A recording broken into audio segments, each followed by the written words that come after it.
Hello ભાવિનભાઈ. હા બોલો. હા, એટલે પેલું તમે એક વખતે ખ્યાલ એમ કહેતા હતા કે એમ કે એક્ઝામમાં આપણે આ રીતે ટીક કરવાનું ને, તો થોડું આઈડિયા આપો ને.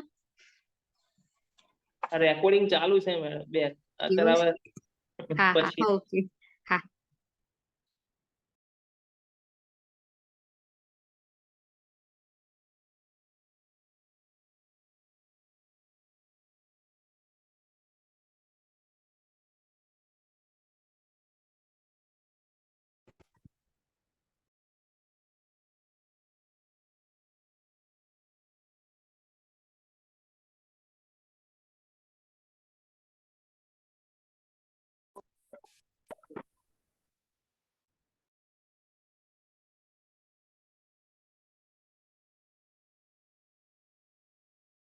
યાદ નથી આવતું.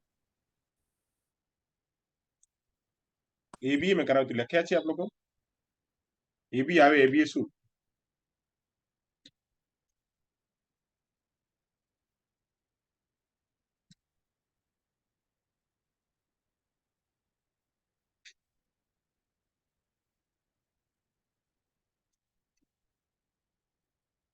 ખ્યાલ છે? ના sir. Applied behaviour therapy. ABT sir. ABA ABA applied behaviour therapy છે સર. Applied behaviour analysis. હા હા. અપ્લાઇડ બિહેવિયર એનાલિસિસ આ એક પ્રકારની થેરેપી પડશે.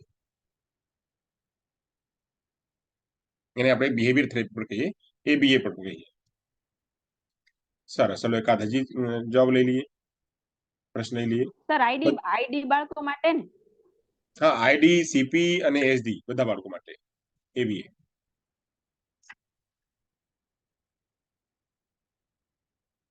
અચ્છા, કોઈની ખબર છે લોવાસ? LOVAAS.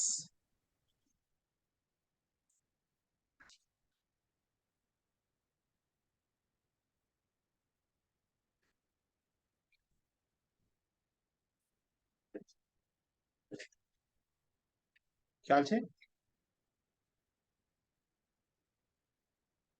નહીં? શું સર? લોવાસ, LOVAAS, લોવાસ.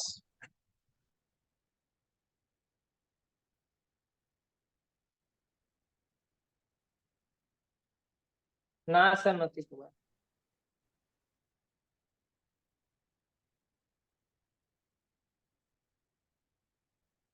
ચાલો તો ઠીક છે, એને ગોતજો, એ મને પણ નથી ખબર.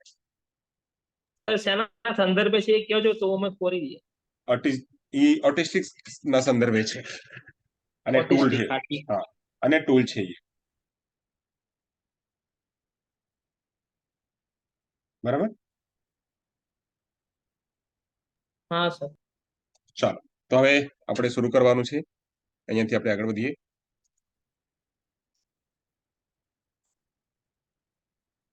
આજે અમે સમજશું ઓટિઝમ સ્પેક્ટ્રમ ડિસઓર્ડર, કેમ કે આ ઉપર પ્રશ્ન આવે છે.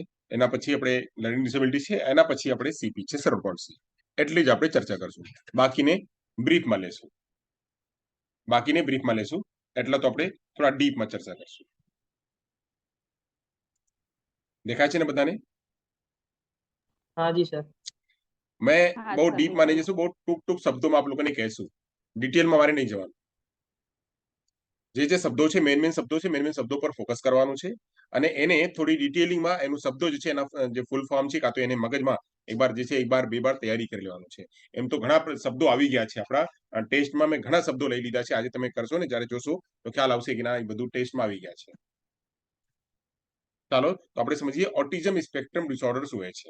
તો ઓટિઝમ સ્પેક્ટ્રમ ડિસઓર્ડર ને આપણે કઈ પ્રકારના સ્પેક્ટ્રમ છે. સ્પેક્ટ્રમ એટલે જે મસ્તિષ્ક છે ને, મસ્તિષ્કના એક પ્રકારના લોચા છે. આ આપણી જે ઇમ્બેલેન્સ જે ન્યુરોન્સ છે, ન્યુરોન્સના ઇમ્બેલેન્સના કારણે એ બધું થાય છે. આ જે બધું થાય છે, આપણા ન્યુરોન્સના ઇમ્બેલેન્સ, આપણે ન્યુરોના જે ન્યુરોન્સ છે, આની જે ગડબડી છે, આ ગડબડીના કારણે આ બધું થાય છે. આ આપણા ઓટિઝમ સ્પેક્ટ્રમ ડિસઓર્ડર. અને આ બાળકો જે છે દેખાય છે, બાળકો જ્યારે આ પ્રક્રિયા થાય, આ પ્રક્રિયાને કારણે બાળકો કાં તો અલગ રહે, કાં તો આઈ કોન્ટેક્ટ ન કરે, કાં તો સમાજ સાથે ભેગું ન થાય અને એ પોતાની જાતને અલગ રાખે, સેગ્રીગેટ કરી લે અને લોકો સાથે મેળ ન કરે, તો આવા પ્રકારના લક્ષણો જે છે આ બાળકોમાં દેખાય છે. ચાલો તો એ પર ચર્ચા કરશું, આપણે એ પર વિચારશું શું શું છે એની આપણે વિચારીએ. તો ઓટિઝમ સ્પેક્ટ્રમ ડિસઓર્ડર એક વિકાસલક્ષી જે છે દિવ્યાંગતા છે, એને આપણે કહીએ ડેવલપમેન્ટલ ડિસઓર્ડર છે, ડેવલપમેન્ટલ ડિસેબિલિટી છે. એટલે આ અને આપણા આઈડી એક સાથે રાખેલ છે. તો ઓટિઝમની વાત કરીએ તો ઓટિઝમ કાં તો એને કહીએ ઓટિઝમ સ્પેક્ટ્રમ ડિસઓર્ડર, કંઈ કે આપણે ઓટિઝમ કહીએ છીએ અને કંઈ કે આપણે ઓટિઝમ સ્પેક્ટ્રમ ડિસઓર્ડર કહીએ છીએ. આ બંને એક જ એટલે શબ્દ છે. આપણે થોડુંક આમાં ફેર છે, આગળ જઈને ખ્યાલ આવશે કે શું છે. તો ઓટિઝમ એકલા છે અને પછી ઓટિઝમ સ્પેક્ટ્રમ ડિસઓર્ડર વાત કરીએ તો એક અમ્બ્રેલા ટર્મ છે, જેમાં ઘણું બધું આવે છે. એમાં વાત કરીએ તો આપણે એડીએચડી આવે છે, પછી ઓટિસ્ટિક આવે છે, પછી પરવર્સિવ ડેવલપમેન્ટલ ડિસઓર્ડર આવે છે, પછી ઓસીડી આવે છે. આ બધામાં આવે છે. ઘણી બધી વસ્તુઓ આમાં દેખાય છે. એપ્રેક્સિયા પણ આમાં દેખાય છે, આપણે ડિસ્લેક્સિયા પણ આમાં દેખાય છે.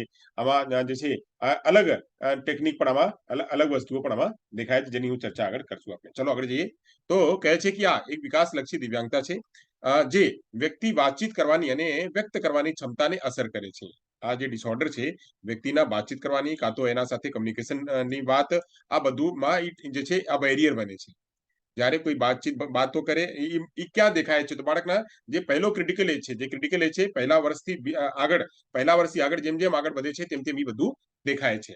તો પહેલા વર્ષમાં બાળક જે છે થોડું આઈ કોન્ટેક્ટ નથી કરતા, પછી બીજા વર્ષમાં થોડું આગળ વધે છે, પછી જે છે થોડું લોકો સાથે એ જે છે આઈ કોન્ટેક્ટ નથી કરતા, પછી લોકો સાથે કટીને રહે છે. તો જ્યારે એવા પ્રકારના વર્તન હોય તો આપણે એને કહીએ ઓટિઝમ સ્પેક્ટ્રમ ડિસઓર્ડર. હવે એની અલાવા અન્યના વર્તન અને અભિવ્યક્તિઓની સમજવાની તથા સામાજિક કુશળતાને અસર કરે છે. જ્યારે આ બાળક એવા પ્રકારના હોય કે બાળક બીજા લોકોની સાથે પણ સાથે નથી રહી શકતા, અને જે લોકો બીજો કોઈ કહે, આ જ્યારે બીજા કોઈ વાત કરે છે તો એના સાથે આઈ કોન્ટેક્ટ નથી કરતા.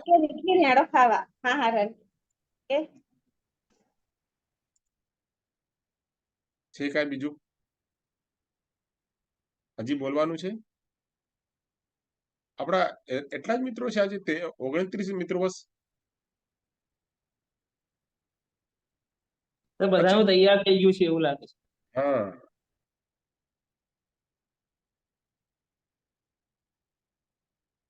એવું લાગે છે કે બધાના તૈયાર થઈ ગયા છે. Just minute.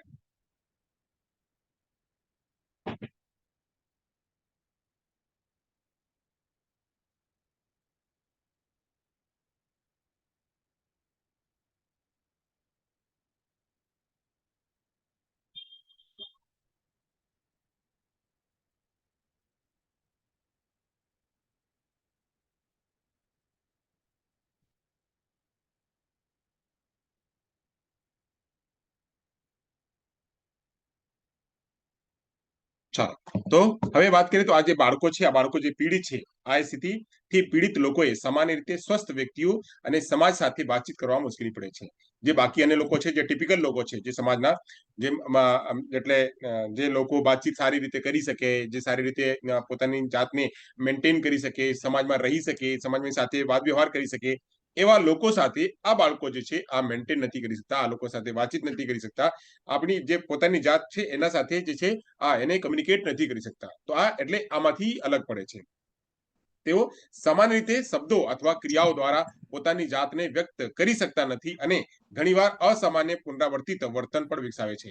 જ્યારે આવા બાળકોને જ્યારે કહીએ તો એ તો 4 બાર 5 બાર 10 બાર જે છે જ્યારે તમે કહેશો તો એ બાળક સમજશે, અને સમજશે તો પણ જ્યારે કહેશે તો એક શબ્દમાં કહેશે, બે શબ્દમાં કહેશે, એની સિવાય બાળક નથી કહી શકતા. એના કારણ શું છે? એના કારણ છે કે આ બાળકમાં જે છે એવા પ્રકારના ડિસઓર્ડર છે, અને આ બાળકમાં ડિસઓર્ડર પણ એવા એમ નથી. આ બાળકના ડિસઓર્ડર જે છે આ એના ન્યુરોન્સને લીધે, એના જે છે જે મસ્તિષ્કના જે કેમિકલ છે આના લીધે આ થાય છે. તો તેને ઓટિઝમ સ્પેક્ટ્રમ ડિસઓર્ડર તરીકે પણ ઓળખવામાં આવે છે. જેમ આપણે મેં ઉપર કીધું કે ઓટિઝમ કહીએ કાં તો એને કહીએ ઓટિઝમ સ્પેક્ટ્રમ ડિસઓર્ડર. આ કારણ કે તે કોઈ એક સ્થિતિને સંદર્ભ આપતો નથી, પરંતુ વાસ્તવમાં વિવિધ પરિસ્થિતિઓને સંદર્ભ આપે છે. કે બસ માત્ર એક જ ઉપર આ નથી, એની સિવાય એની ઘણી બધી વસ્તુઓ સાથે પણ જોડાયેલા હોય છે.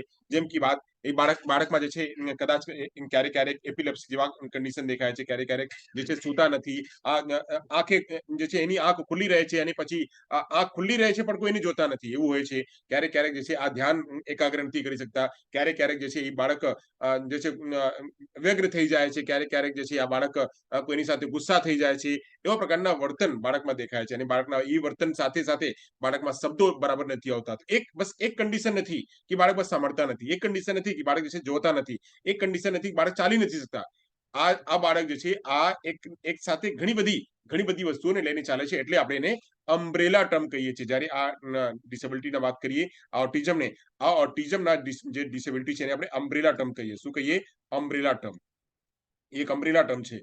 તો અમ્બ્રેલા ટર્મ છે એટલે એને આપણે કહીએ કે એને એક સાથે ડિસેબિલિટી નહીં, એક જ ડિસેબિલિટી નહીં, એની સાથે ઘણી ડિસેબિલિટીઓ છે. આ ઘણા એના સાથે કારણો જોડાયેલા છે. એટલે એને આપણે કહીએ એક પ્રકારના સ્થિતિની ઘણી બધી સ્થિતિઓ સાથે સંકળાયેલી હોય છે. આગળ જઈએ, આગળ વાત કરીએ તો કહે છે ઓટિઝમ ને ન્યુરોવર્તુળિક સ્થિતિ કહીએ છીએ, જે આપણા ન્યુરો સંબંધી છે. આ જે સ્થિતિ છે એને ન્યુરો સંબંધી સ્થિતિ છે એટલે આપણે ન્યુરોવર્તુળિક એની સ્થિતિ આપણે કહીએ છીએ. આ શું કામ કહીએ છીએ? કેમ કે આ બાળકો જે છે ને, આ બાળકો એના જે મસ્તિષ્કી જે ક્ષમતાઓ છે, મસ્તિષ્કી ક્ષમતાઓ જેમાં વાત કરીએ તો ટેમ્પોરલ લોબ છે, પેરેટલ લોબ છે, ઓક્સિપિટલ લોબ છે, આ લોબ કઈ ને કઈ જગ્યા જે છે આ બાળકના બરાબર વિકાસ નથી થયું અને આ વિકાસના ના લીધે, આમાં વિકૃતિને લીધે એવા પ્રકારના જે છે બાળકમાં આ પરિસ્થિતિ ઉભરે છે. તો કહે છે એની લીધે જે વર્તણૂક વિકૃતિ છે, જે આ વર્તણૂક વિકૃતિ છે, વ્યવહાર વિકૃતિ એટલે ન્યુરો બિહેવિયરલ જે કન્ડિશન છે, આ કન્ડિશનને લીધે એની મગજની લાગણીઓની પ્રક્રિયા કરવામાં અથવા વસ્તુઓને સમજવામાં અસમર્થતાના કારણે થાય છે. એટલે આ એની કારણે થાય છે. શું કારણ થાય છે? તો જે એની લાગણી છે, જે ઇમોશન્સને કંટ્રોલ કરે છે, આ ઇમોશન્સને કંટ્રોલ કરનાર જે લોભ છે, આ લોભ એના ક્ષતિગ્રસ્ત થઈ જાય છે અને લોકો સાથે એ ઇમોશનલી કનેક્ટ નથી કરી શકતા. જ્યારે ઇમોશનલી કનેક્ટ નથી કરી શકતા તો આપણા 3H માંથી એક H ડેમેજ થઈ જાય છે. આપણા 3H મેઇન ભૂમિકા કરાવે છે. 3H તો એક હોય છે હેડ, હર્ટ અને હેન્ડ. તો આ જે હર્ટ છે, હર્ટ જે ઇમોશન સાથે, લાગણીઓ સાથે જોડાય છે, આ લાગણી એની બરાબર નથી હોતી. એટલે જે છે બાળક લોકો સાથે આપણી વાત વ્યવહાર અને લોકો સાથે કમ્યુનિકેશન જે વર્તન છે એ સ્થાપિત નથી કરી શકતા. એટલે આ કન્ડિશન થાય છે. તો આ કન્ડિશનના જે પાછળના કારણ છે શું છે? તો આ ન્યુરોવર્તણિક સ્થિતિ છે. આગળ વધીએ. કહે છે કે ઓટિઝમના 3 અલગ અલગ પ્રકાર છે. જેમાં આપણે વાત કરીએ તો ઓટિસ્ટિક ડિસઓર્ડર છે, એસ્પર્જર સિન્ડ્રોમ છે અને પછી વાત કરીએ ઓટિઝમ. એક ઓટિઝમ પોતે છે અને ઓટિસ્ટિક ડિસઓર્ડર છે અને એક એસ્પર્જર સિન્ડ્રોમ છે. અને એટલે એને આપણે કહીએ આ વ્યાપક વિકાસલક્ષી એટલે આપણે ASD ઓટિઝમ સ્પેક્ટ્રમ ડિસઓર્ડર માં સમાવેશ થાય છે. કહે છે કે આ નામ હેઠળ એને આપણે બધાને આપણે એક સાથે ક્લબ કરીએ છીએ. આજે આપણે વાત કરતા હતા કે આ જે ઓટિસ્ટિક છે, ઓટિસ્ટિક ડિસઓર્ડર છે, એસ્પર્જર સિન્ડ્રોમ છે અને જે છે ઓટિઝમ છે, આ બધાને એક સાથે કનેક્ટ કરીએ છીએ, એક સાથે આપણે ભેગું કરીએ છીએ તો એક અમ્બ્રેલા ટર્મ બની જાય છે.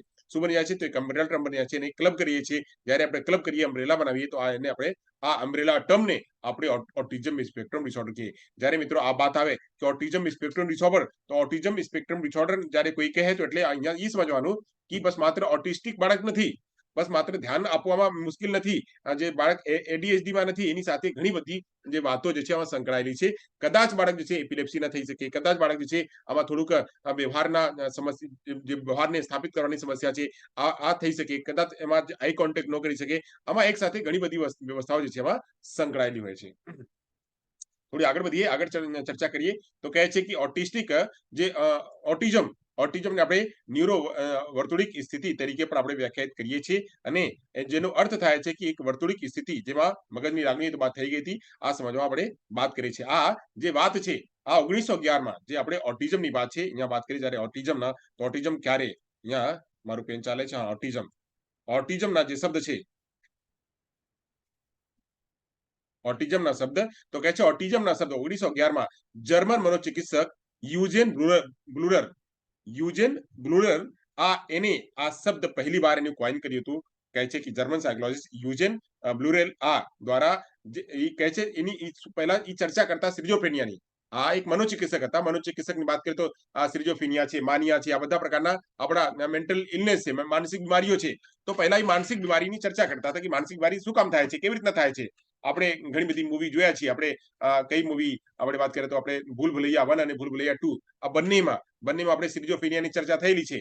તો આ ચર્ચા જ્યારે આવા પ્રકારના માનસિક વિકારો હોય તો માનસિક વિકારોની ત્યારે ચર્ચા કરતા, ત્યારે જે છે એની ખોજ કરતા હતા, તેના ઉપર વાત કરતા હતા. તો એને વાત કરતા કરતા શોધતા એને એક કેસના સ્ટડી કર્યું અને એક કેસ, એના જે કેસ હતો, આ કેસમાં ઘણા લક્ષણો દેખાયા અને દેખાયા તો પછી આમાંથી એને એક શબ્દ નું કોઈન કર્યું, ઓટિઝમ.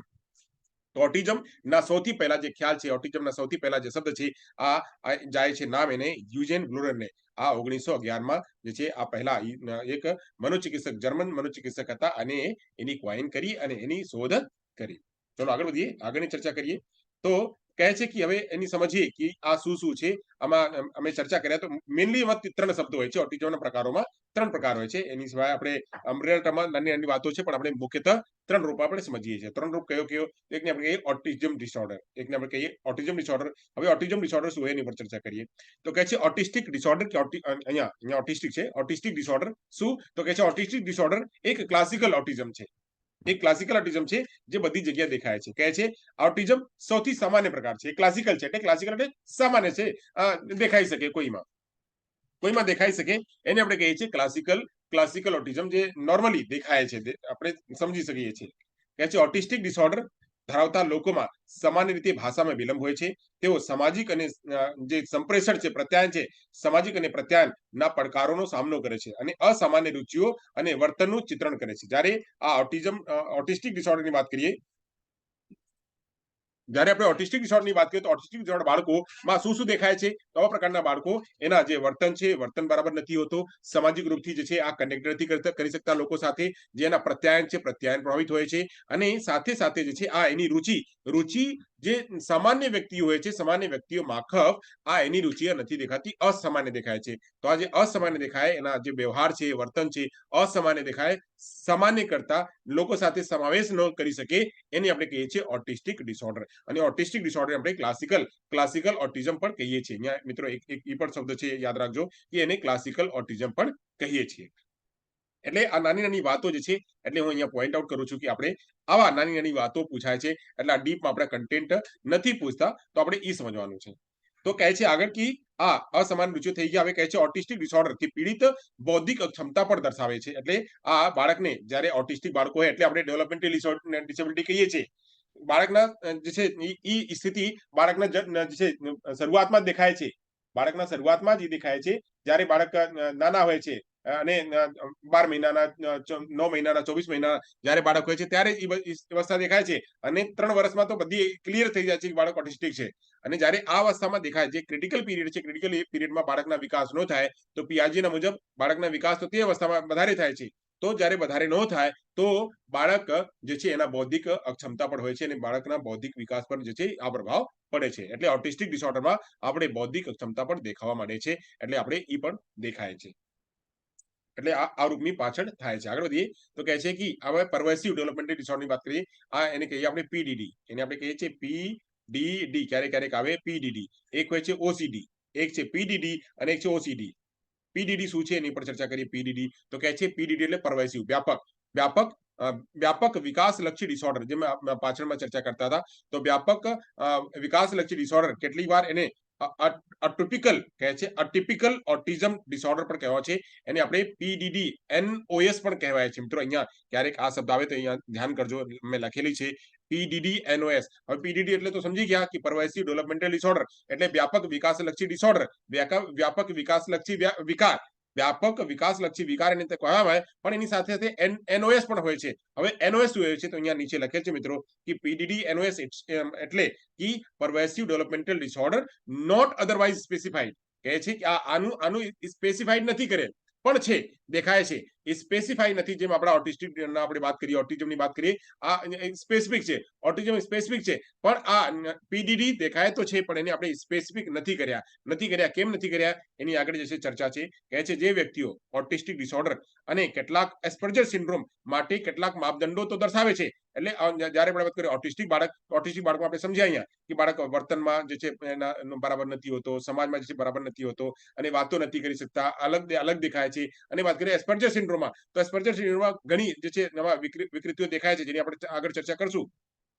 આની વચ્ચે આ બંનેની વચ્ચે જે ભાગ છે આ એની વાત કરીએ આપણે પરવેસિવ ડેવલપમેન્ટલ ડિસઓર્ડર. આ આપણા જે ઓટિસ્ટિક ડિસઓર્ડર છે અને અહીંયા આપણે એસ્પર્જર સિન્ડ્રોમ છે, આની વચ્ચેની કન્ડિશન જે છે આ પરવેસિવ ડેવલપમેન્ટલ ડિસઓર્ડર છે. તો કહે છે પરંતુ તેમાં એક પણ નથી. અહીંયા કહે છે આમાં ઈ અને ઈ બંને નથી દેખાતો, તે અટિપિકલ ઓટિઝમ હોવાનું નિદાન જે છે અહીંયા વાત કરે છે. પહેલા ફરીવારથી વાંચીએ તો કહે છે જે વ્યક્તિ ઓટિસ્ટિક ડિસઓર્ડર અને એસ્પર્જર સિન્ડ્રોમ આ બંને માટે તો જ આપણે જે છે એના ટેસ્ટ હોય છે. આ બંને આના આપણે જાણી શકીએ અને એને આપણે વાત કરી શકીએ, એના પર આપણે વાત કરી શકીએ, પણ આ જે છે પરવેસિવ ડેવલપમેન્ટ ડિસઓર્ડર છે આ એના આપણે જે છે આપણા એની સારવાર બહુ સારી રીતે કરી શકતા નથી. તો કહે છે તેના લક્ષણો ઓટિસ્ટિક ડિસઓર્ડર કરતા ઓછા અને હળવા હોય છે અને એને આપણે કહીએ છીએ વ્યાપક વિકાસ લક્ષી ડિસઓર્ડર. મિત્રો અહીંયા ફરીવારથી આપણે સમજવાનું છે, મેં જેમ કીધી કે અહીંયા ઓટિસ્ટિક ડિસઓર્ડર અને એક હોય છે એસ્પર્જર સિન્ડ્રોમ. આ બંને અલગ અલગ છે, આમાં અસરો દેખાય છે અને અસરો આપણે પરિલક્ષિત કરી શકીએ. આ જે આપણા જે અસરો છે એકદમ નોમિનલ હોય છે. આપણે વાત કરીએ તો માઇલ્ડ હોય કે મોડરેટ હોય, માઇલ્ડ હોય મોડરેટ હોય. આપણે જે છે આ ક્યારેક દેખાય છે, ક્યારેક નથી દેખાતા. ડીપ હોય તો દેખાય અને જે નોર્મલ હોય કે એના ઉપર હોય તો આપણે દેખાતા નથી. જ્યારે એવા પ્રકારના હોય ડેવલપમેન્ટલ, આપણે નહીં ડેવલપમેન્ટ, એનું નામ જ ડેવલપમેન્ટલ કે આ હજી વિકાસ કરે છે. વિકાસ કરે છે તો વિકાસમાં ક્યારેક ઊંચું જાય, ક્યારેક નીચું આવે, ક્યારેક ઊંચું જાય, ક્યારેક નીચું આવે, તો આપણે આમાં પરિલક્ષિત નથી કરી શકતા. તો નથી કરી શકતા એટલે કહે છે કે આજે એક ટિપિકલ ઓટિઝમ ડિસઓર્ડર છે અને આ બાકીના કરતા ઓછું દેખાય છે અને બાકીના કરતા ઓછો હોય છે. બાકીના કરતા એટલે ઓટિઝમ અને એસ્પર્જર સિન્ડ્રોમ જેવા ઓછું દેખાય છે. આ આપણા પરવેસિવ ડેવલપમેન્ટલ ડિસઓર્ડર. આગળ વધીએ તો કે છે એસ્પર્જર સિન્ડ્રોમ જો છે એ શું છે? તો એસ્પર્જર સિન્ડ્રોમ સામાન્ય રીતે ઓટિસ્ટિક ડિસઓર્ડરના હળવા લક્ષણો છે. આમાં સૌથી મોટો જે છે ઓટિસ્ટિક છે. ઓટિસ્ટિકના લક્ષણો સૌથી મોટા હોય છે અને એનાથી થોડુંક ઈઝી એટલે એનાથી થોડોક ઓછો લક્ષણ આ બાળકોમાં દેખાય છે. શું દેખાય છે? તો એસ્પર્જર સિન્ડ્રોમ ધરાવતા લોકો સામાજિક પડકારોના સામનો કરી શકે છે. જે સામાજિક સિન્ડ્રોમ જે લોકો પાસે છે, કોઈ પડકાર આવ્યો તો કોઈ મારા સાથે વાત નથી કરતા, કોઈ જે છે હું નથી કરી શકતો એટલે કોઈ એક કન્ડિશનમાં મેં ન કરી શકી, ચાલો વાંધો નહીં, એ જે છે આગળ જઈને થોડુંક મેન્ટેન કરી લે છે. જ્યારે એવા પ્રકારના ભાવના હોય એને આપણે કહીએ છીએ એસ્પર્જર સિન્ડ્રોમ. અને અસામાન્ય રુચિઓ અને વર્તનનું ચિત્રણ કરી શકે છે. ક્યારેક આ મેન્ટેન કરી લે છે વ્યવહારને અને ક્યારેક જે છે અસામાન્ય વ્યવહાર અને અસામાન્ય રુચિ પણ દર્શાવે છે. હવે એની વાત કરીએ તો તેની ભાષા, તેને ભાષાની કોઈ સમસ્યા કે બૌદ્ધિક અક્ષમતા નથી. આ બાળક જે છે એમાં ભાષા એના પાસે હોય છે અને પાસે બૌદ્ધિક ક્ષમતાનો કોઈ લક્ષણ હોતો નથી. એટલે આ એસ્પર્જર સિન્ડ્રોમ જે છે આ બાકીના કરતા આ જે છે ઓટિસ્ટિક ડિસઓર્ડર કરતા આ થોડું જે છે ઓછું દેખાય છે. ચલો હવે આગળ વધીએ. અહીંયા ત્રણ ડિસઓર્ડર સમજી લીધા. પહેલો છે ઓટિસ્ટિક ડિસઓર્ડર, બીજો છે પરવેસિવ ડેવલપમેન્ટ ડિસઓર્ડર અને ત્રીજો છે એસ્પર્જર સિન્ડ્રોમ જેવા. હવે એસ્પર્જર સિન્ડ્રોમ જે છે કોને આપ્યું? એમ તો અહીંયા પહેલા આપણે લોકો જાણી લીધા કે આપણે ઓટિઝમ જે છે ઓટિઝમ કોને આપ્યું? મેં આમ કીધું કે ઓટિઝમ જે છે કોને આપ્યું, ક્યારે આપ્યું?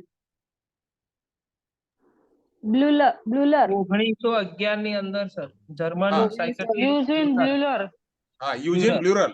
સરસ. આ યુજીન બ્લુરલ 1911 માં જર્મન જે છે સાયકિયાટ્રિસ્ટ હતા એના દ્વારા આપવામાં આવ્યું. હવે જે એસ્પર્જર સિન્ડ્રોમ છે આ કોને આપ્યું? તો એસ્પર્જર નામના વ્યક્તિ હતા, એને આ આપ્યું. હવે અમે સમજીએ તો આ જે સિન્ડ્રોમ છે આ આપણા એસ્પર્જર સિન્ડ્રોમ છે, આ સિન્ડ્રોમનું નામ ઓસ્ટ્રિયન બાળ રોગ વિશેષજ્ઞ એટલે આ આપણા જે છે બાળ રોગ વિશેષજ્ઞ હતા એને. હવે મારે અહીંયા એક વાત પૂછવાનું છે કે બાળ રોગ વિશેષજ્ઞ આપણે અંગ્રેજીમાં શું કહીએ? Paediatrician very good. તો આ પેડિયાટ્રિશિયન હતા. તો આ પેડિયાટ્રિશિયન જે ઓસ્ટ્રેલિયન પેડિયાટ્રિશિયન હતા આ ત્યારે બાળકોની ચર્ચા કરતા હતા. એનું નામ હતું હંસ એસ્પર્જર. અને આ બાળકો સાથે શોધ કરતા હતા. એના પાસે ઘણી કેસો આવી તો આમાંથી એને એક કેસ એને જોયું કેવા પ્રકારના બાળકો હોય છે. આ બાળકો જે છે આ કેવી રીતે હોય છે. તો એને શોધ્યું કે આ કોઈ એક સિન્ડ્રોમ છે. આ સિન્ડ્રોમના લીધે જે છે આવા પ્રકારના આ બાળકોમાં આવા લક્ષણ દેખાય છે. તો એ ત્યાંથી એનું નામ જે છે હંસ એસ્પર્જર નામથી આપણા એસ્પર્જર સિન્ડ્રોમ પડ્યું. તો કે છે એસ્પર્જર નામ પરથી આ રાખવામાં આવ્યું હતું. જેમણે 1944માં તેમની સંભાળમાં એવા બાળકોનું વર્ણન કર્યું હતું જેઓ મિત્રતા બનાવવા માટે સંઘર્ષ કરતા હતા, અન્યના હાવભાવ સાથે લાગણીઓને સમજી ન શકતા હતા અને તેમના મનપસંદ હિતો વિશે એક તરફી વાતચીતમાં રોકાયેલા હતા અને આ અણઘડ હતા. એટલે આ બહુ જિદ્દી હતા. બહુ જિદ્દી હતા એવા પ્રકારના બાળકોને આને જોયું અને જોઈને આ એને એક નામ આપ્યું કે એને નામ આપ્યું કીધું કે આ એક પ્રકારના સિન્ડ્રોમ છે. આ સિન્ડ્રોમના લીધે થાય છે અને આ સિન્ડ્રોમને લીધે થાય છે એટલે આ સિન્ડ્રોમના નામ એના નામ ઉપરથી સિન્ડ્રોમના નામ પડી ગયું કે એસ્પર્જર સિન્ડ્રોમ. હવે એસ્પર્જર સિન્ડ્રોમના આપ લોકોને ખ્યાલ આવી ગયા. આમાં શું શું દેખાય છે? તો દેખાય છે આમાં કે બાળકો એ જે છે એટલે મિત્રતા નથી બનાવી શકતા અને જે છે આ અન્યના હાવભાવ જે છે સમજી નથી શકતા. લાગણીમાં એને સમજવામાં થોડી મુશ્કેલ હોય છે. બહુ વધારે નથી. ઓટિસ્ટિક જેવા બાળકોમાં એટલા આમાં સમસ્યા નથી હોતી, પણ જે છે સમસ્યા હોય છે અને આ સમસ્યાને લીધે એને આપણે એસ્પર્જર સિન્ડ્રોમ આપણે કહીએ છીએ. ચલો, તો એસ્પર્જર સિન્ડ્રોમ આપણે ખબર પડી ગઈ. હવે આગળ વધીએ. જેમ આપણે નીતિ વાત કરતા હિયરિંગ ઇમ્પેરમેન્ટમાં, વિઝ્યુઅલ ઇમ્પેરમેન્ટમાં કે આપણે થોડું સમસ્યા છે અને આ થોડું સમસ્યાને આપણે એકાક નામ આપણે આપેલા છે. તો એટલે આપણે અહીંયા સમજી ગયા. 3 વાતો હતી. 3 વાતમાં કઈ વાત હતી મને રિપીટ કરીને કહો, આપ લોકો દોહરાવો.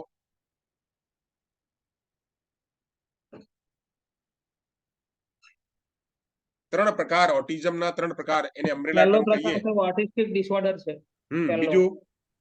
બીજું બીજો perceiving development PDDA નો disorder, Asperger syndrome. પીડીડી. વ્યાપક વિકાસલક્ષી ડિસઓર્ડર.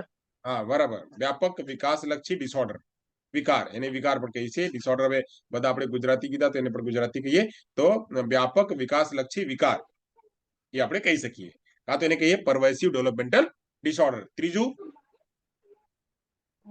એસ્પર્જર સિન્ડ્રોમ. એસ્પર્જર સિન્ડ્રોમ, હેન્સ એસ્પર્જર દ્વારા. સરસ. હવે આગળ વધીએ તો કહે છે આનું લક્ષણ કયું? એનું લક્ષણની આપણે ચર્ચા કરીએ તો લક્ષણ કયો? તો કહે છે જે બાળકો જ્યારે તેમનું નામ બોલાવવામાં આવે ત્યારે પ્રતિસાદ આપતા નથી, આવા હોય એને આપણે કહીએ આ એસ્પર્જર સિન્ડ્રોમ. ચાલો, હવે કહે છે કે સામાન્ય બાળકોને રસ હોય તેવી પ્રવૃત્તિઓમાં રસનો અભાવ હોય. આ બાળકમાં જે બાળક સામાન્ય બાળક હોય એને રસ તો હોય, પણ આવા પ્રકારના બાળકોમાં આ રસના અભાવ હોય. કોઈ પણ પ્રવૃત્તિઓ, કોઈ ખેલ હોય, કૂદ હોય કે આપણે સંગીત હોય, મ્યુઝિક હોય, આ બધામાં બાળકો જે છે આ ભાગ નથી લેતા, અલગ અલગ રહે છે. જ્યાં બધા બાળકો રમે છે, બધા બાળકો છે આ મ્યુઝિક કરે છે, બધા બાળકો ડાન્સ કરે છે, બધા બાળકો જે છે થોડુંક એક્ટિવિટી કરે છે, પણ આ બાળક બાકી બાળકો સાથે એક સાથે નથી રહેતા, અલગ રહે છે. એને આપણે કહીએ આ એવા લક્ષણ દેખાય છે. જેમ કે અન્ય બાળકો સાથે રમવું, અન્ય બાળકો સાથે મિત્રતા કરવી, આ બાળક જે છે એ નથી કરતા. કહે છે માતા પિતા અથવા અજાણ્યા સાથે વાત કરવી વખતે આ આંખના સંપર્ક નથી કરતો, એટલે આઈ જે છે કોન્ટેક્ટ છે, આઈ કોન્ટેક્ટ આ બાળક નથી કરતા. અને જે અજાણ્યા લોકો છે, સાથે આ એનો મેળ મિલાપ નથી થતો. તો જ્યારે અજાણ્યા લોકો સાથે મેળ મિલાપ ન કરી શકે જે કોઈ બાળક, તો આપણે એ સમજવાનું કે આ બાળકમાં કદાચ આ બાળકમાં ઓટિસ્ટિક જેવા લક્ષણો હોય. કાં તો એમાં ઓટિઝમ જેવા લક્ષણો હોય, કાં તો એમાં એસ્પર્જર સિન્ડ્રોમ જેવા લક્ષણો હોઈ શકે. તો કે છે સામાન્ય સ્પીચ, બાળક ભાષણની જગ્યાએ આપણે સ્પીચ કરીએ કે સામાન્ય સ્પીચ વિકસાવવામાં બાળકને આનો વિલંબ હોય છે. જે સામાન્ય બાળક અમે બોલી શકીએ છીએ આટલા બોલવામાં બાળકને દેરી હોય છે, એટલે બાળકને સતત સ્પીચ થેરેપીની જરૂરિયાત પડે છે, એને એપ્લાઇડ બિહેવિયર થેરેપીની જરૂરિયાત પડે છે. એને જે છે આપણે વાત કરીએ તો જે ડેવલપમેન્ટલ થેરેપી છે એને આપવાની જરૂરિયાત પડે છે, એને મ્યુઝિક થેરેપીની જરૂરિયાત પડે છે, એને રિક્રિએશનલ એક્ટિવિટીની જરૂરિયાત પડે છે, જેથી બાળક વધારે ઇન્વોલ્વ થાય અને ઇન્વોલ્વ થઈને વાતચીત કરે. એટલે આપણે આપ સમજી લીધા કે આ સામાન્ય જે સ્પીચ છે જે છે એને ડેવલપમેન્ટ કરવામાં, એના વિકાસ કરવામાં બાળકને વિલંબ હોય છે. કહે છે મોનોટોન અથવા જે છે રોબોટિક અવાજમાં બોલે છે. મોનોટોન એટલે એક જ વાત છે જે એને ખ્યાલ છે, બસ એટલું બોલે છે કે મામા મામા મામા, પાપા પાપા પાપા, એટલે એક જ જે શબ્દ છે એ લગાતાર સતત જે છે બોલે છે. મોનોટોન જેવા વાત કરે છે કે જે એને પહેલાથી ખબર છે અને એની સિવાય કોઈ બીજું નહીં બોલ શકે, એની બીજા કોઈ જે છે એડિંગ કરવાનું હોય એડિંગ ન કરી શકે, એ જ વાત કરે છે ને મોનોટોન. કાં તો એને કહીએ રોબોટિક, જેમ નહીં આપણે રોબોટમાં ભરી દઈએ તો રોબોટ એક જ જેટલી તમે ચાવી ભરી આટલું ચાલશે, તો કદાચ આવા પ્રકારના એ ચાલે. તો વાત કરીએ આગળ. કે છે જે બાળકો બાર વાત કરતા નથી અને એકલા રહેવાનું પસંદ કરે છે, એ પણ એનું એક લક્ષણ છે. કેવા પ્રકારના બાળક જે છે આ વાતચીત નથી કરી શકતા, લોકો સાથે જે છે હેન્ડમેડ નથી કરી શકતા, તો આ પ્રકારના બાળકોને આપણે આ લક્ષણ આપણે કહી શકીએ કે આવા પ્રકારના બાળક આ દેખાય છે. પછી કહે છે કે વર્તનનું નિયમિત પુનરાવર્તન, અને જેમ કે હાથની ચોક્કસ હિલચાલ અને શરીરનું હલનચલન આ સતત કરતા રહે છે, અને હાથ પગ જે છે હલતું રહે છે અને ચાલતું રહે છે. આ પ્રકારના જે છે એમાં જે છે નિયમિત પુનરાવર્તન કરતા રહે છે. કાં તો હાથ હલાવવું, કાં તો જે છે શિર હિલાવવું, કાં તો જે છે આ પગ હિલાવવું, આ બધું પ્રક્રિયા જે છે એ કરતા રહે છે. એટલે આ મગજ હલાવવું નથી કરતા, મગજ હલાવવાની જગ્યા જે છે આ બાકી જે છે આ બધી જગ્યા કરે છે. ચાલો આગળ વધીએ. કહે છે કે સાધારણ કાં તો જટિલ પ્રશ્નો અથવા જે સૂચનાઓ છે ને સમજવામાં અને જવાબ આપવામાં બાળકને મુશ્કેલ પડે છે. તમે કોઈ પણ વસ્તુ પૂછી દીધા તો તરત જ બાળક જે છે એનો જવાબ નહીં આપી શકે, એને વિચારશે, પછી આ જે ડીલે ચાલશે, તમે અત્યારે પૂછ્યા તો કદાચ જે છે આ 1 કલાક પછી 15 મિનિટ પછી જે છે એના પછી એનો જવાબ આપે. તો આ તરત જ જવાબ નથી આપી શકતા અને એને સમજવામાં મુશ્કેલ હોય છે. જ્યારે તમે એને સપોર્ટ કરશો અને પૂછાવશો તો બાળક થોડું પ્રયાસ કરશે કે ના મારે આવા કરવાનું છે. પણ આ બાળકોમાં ઘણી શક્તિ હોય છે એવા પ્રકારના એક ઓટિઝમ બાળકના મેં જે છે કેસ અમે સાંભળી હતી, જે કેસમાં બાળક આ મુંબઈથી શ્રીલંકા સુધી જે છે આ મુંબઈથી શ્રીલંકા અને પાણીમાં જે છે એને આ જે છે એને આપણે સ્વિમિંગ કરીને ત્યાં સુધી પહોંચ્યો હતો આ બાળક.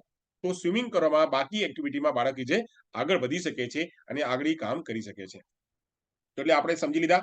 આગળ કહે છે કે નાનકડી વાતોમાં ખીજ આવું, એટલે તમે એને વાત કરો પાણી પીવી લો, આ કરી લો તો બાળક જે છે ખીજાઈ જાય, નહીં જવા દેવું, મારે નથી કરવી, આ તમને હાથ ફેંકી દે કે તમને જે છે ખીજાઈ જાય, તમને કાંઈ ઊંચો અવાજમાં બોલી દે, બહુ બધા નહીં બોલે પણ ઊંચો અવાજમાં, કાં તો એના જે છે આઈબ્રો, કાં તો એના જે છે ટેમ્પરામેન્ટ વધી જાય. ત્યારે તો ટેમ્પરામેન્ટ વધી જાય તો આ બાળક જે છે ખીજાઈ જાય છે નાનકડી વાતોમાં. એનું કારણ હોય છે કે બાળકને તમે જે કહો છો આ બાળકને પહોંચતો નથી અને બાળક જે છે કહેવા માંગે છે છતાં આ જે છે એના ન્યુરોન્સના જે ડિસઓર્ડર છે એને લીધે બાળક જે બોલી નથી શકતા, એટલે બાળકમાં ખીજ આવે છે. એવા પ્રકારના બાળકો જે છે આમાં આપણા દેખાય છે. ચલો આગળ વધીએ, આગળની ચર્ચા કરીએ. આગળમાં શું છે તો કહે છે આ ઓટિઝમ જે બાળકો છે આ એના સાથે કોણ સંકળાયેલા છે. તો એના સાથે કોણ સંકળાયેલા છે તો આ એટલે મેં કીધી આ એક અમ્બ્રેલા ટર્મ છે. શું છે તો અમ્બ્રેલા ટર્મ છે. હવે આ અમ્બ્રેલા ટર્મને આપણે કહીએ તો અમ્બ્રેલા ટર્મ એને આપણે કહીએ આ શું છે અમ્બ્રેલા ટર્મ. આમાં શું આવે તો આમાં આવે શું તો કહે છે ડિસ્લેક્સિયામાં દેખાય છે ક્યારેક બાળકમાં, કે બાળક જે છે હવે બાળક ધ્યાન નહીં આપી શકશે તો બાળકને વાંચવામાં મુશ્કેલ આવે. બાળકને હવે આપણે વાંચવા માટે ડિસ્લેક્સિયા શું હોય તો ડિસ્લેક્સિયાને આ વાંચવાની સમસ્યા હોય છે.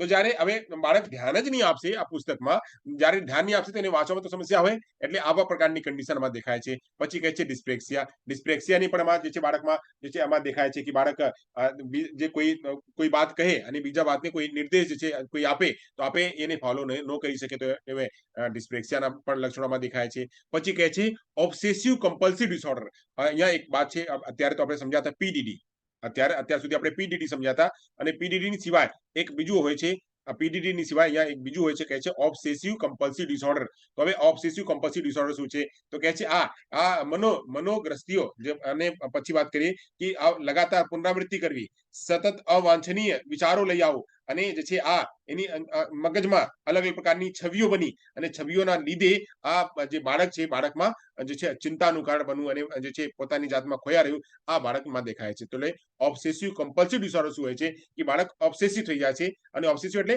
આ પોતાની જાતમાં એકદમ ગ્રસિત થઈ જાય છે. અને ગ્રસિત થવાનું કારણ શું કે એના મગજમાં અલગ અલગ પ્રકારના વિચારો આવે છે, મને આ આવીને મને મારે છે, મને આવીને જે છે આ ખીજાય છે, મને આ થાય છે. તેવા પ્રકારના જ્યારે બાળકમાં આવે આના પ્રકારને આપણે કહીએ ઓબ્સેસિવ કમ્પલ્સિવ ડિસઓર્ડર. તો એનામાં અલગ પ્રકારની છબી બને, અલગ અલગ પ્રકારના વિચારો બને. આ વિચાર જે છે એના લગાતાર સતત પુનરાવૃત્તિ થાય છે. તો આ જ વિચારોને બાળક જે છે અહીંયા સમજવામાં અને એને ધ્યાન આપવામાં રહી જાય છે. બાકી સામે જે એની ચાલે છે, આંખની સામે જે ચાલે છે આ નથી કરી શકતા. આમાં બાળકમાં એના જે આંખમાં કોઈ પ્રોબ્લેમ નથી હોતી, કાનમાં કોઈ પ્રોબ્લેમ નથી હોતો, અને જે છે એના શરીરમાં કોઈ પ્રોબ્લેમ નથી, બસ મસ્તિષ્કમાં પણ કોઈ પ્રોબ્લેમ નથી. બસ આમાં જે કેમિકલ અને જે ન્યુરોન્સના જે ઇમ્બેલેન્સ છે, ન્યુરોન્સના ઇમ્બેલેન્સના લીધે આ કારણ થાય છે.